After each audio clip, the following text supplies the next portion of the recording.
Okay, so if you're a BCBA and you're having that initial interview, but also the ongoing relationship as you're communicating back and forth, as you're listening, as you're asking questions, what are some questions to ask that would help understand a family's values, a family's culture?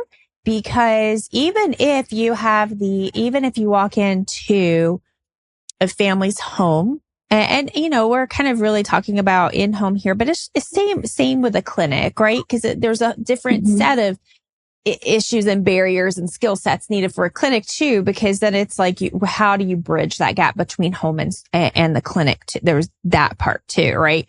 Well, this is what we do at the clinic, and then you're on your own at home, right? That there's those barriers that we see sometimes.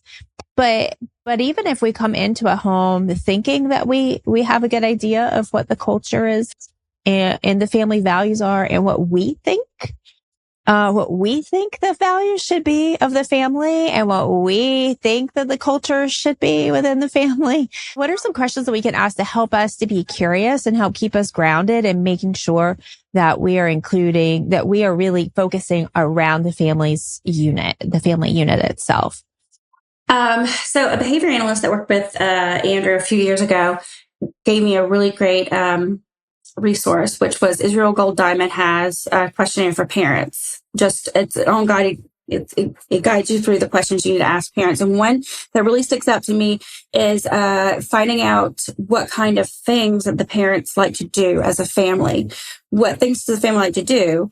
And how can we tie in goals for the child with what they are interested in? So the child can be part of the family.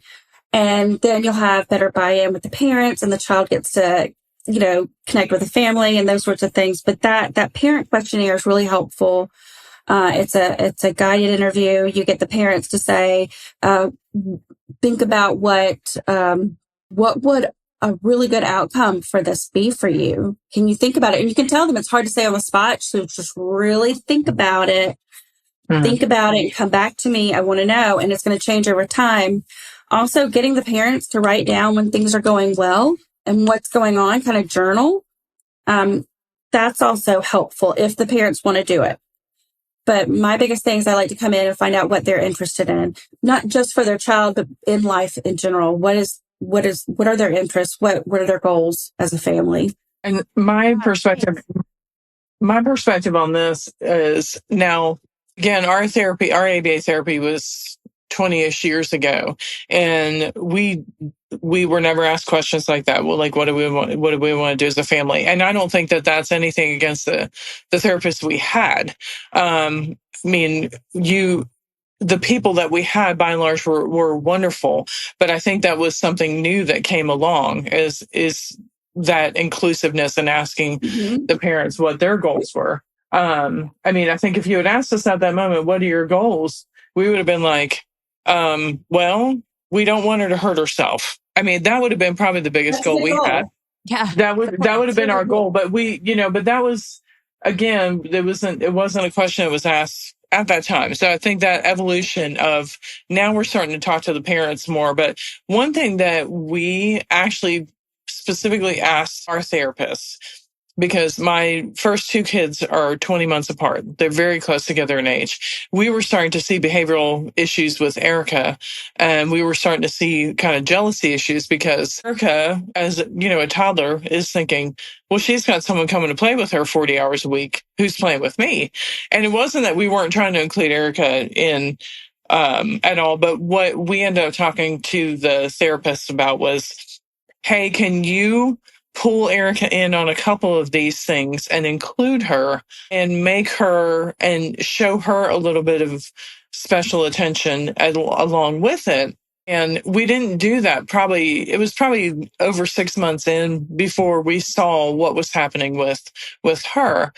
And that was a huge thing for us and for her that, here she is, this toddler going, okay, she's got, Caitlin has somebody coming and playing with her 40 hours a week. And, they're all bringing a big bag of toys, right? And bringing a big bag of toys and, and more time was spent in there was a lot of functional stuff. There was, teaching Caitlin hot and cold, and then working with, trying to do fine motor skills, trying to do some of that. Ours was end up being very, very, we had to start really, really basic and build our way up in a big way. But we asked them, can you please include Erica? And they very happily did so once we were able to see what was happening.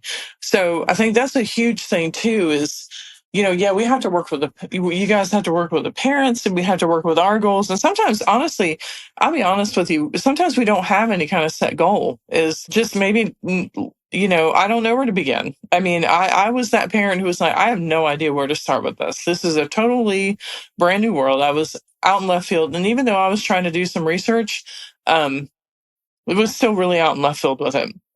And honestly, I still feel like I'm kind of out in left field with it. But that was a big thing, was including our other child. And that was for her, that was huge. We started to see changes in Erica's behavior when she began to be included. We were not seeing as many of the tantrums that she was starting to, because unfortunately she was actually learning some of these behaviors from Caitlin, because she saw that Caitlin got a response from those behaviors. And so she started to pick up on some of those negative, what we would consider negative behaviors. I mean, nobody wants to have their child throw tantrums to get their way. I mean, nobody wants that. Caitlin was not doing that. Her tantrums were stemming from not being able to handle her environment, from not being able to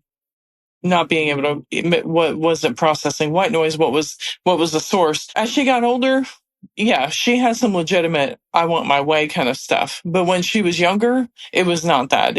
She was just in full neurologic overload, But being able to include Erica was an enormous thing.